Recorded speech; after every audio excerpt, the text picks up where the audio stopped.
Ngayon, ipapakita ko sa inyo ang sarili kong method kung paano gamitin ang gunting at saka suklay.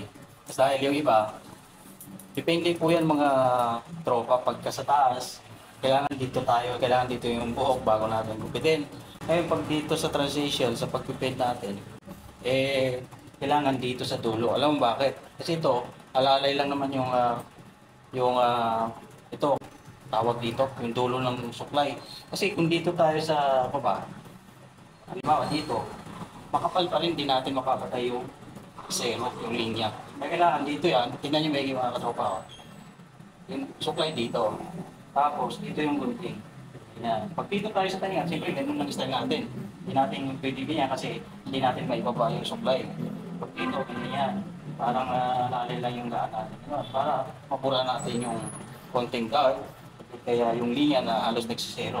Dahil kung dito tayo, hindi natin makakatay yung linya. Makapal eh. Pwede natin, daliri yung gamitin natin, pwede natin igaganon. Hindi kaya pwede rin ganon. At least gumagalaw yung dulo ng gunting, mapapatay natin yung linya. Nasagaan ng kamay yun ha. Ganun po. Kung dito naman sa taas, kailangan dito, ganyan. Hindi nakikita ganyan, no? Kailangan nakalock yan. Tapos gupitin natin ganun. Kasi hindi naman pwede ganun dito sa dulo. Kasi mahaba yung buhok. Pero kung dito,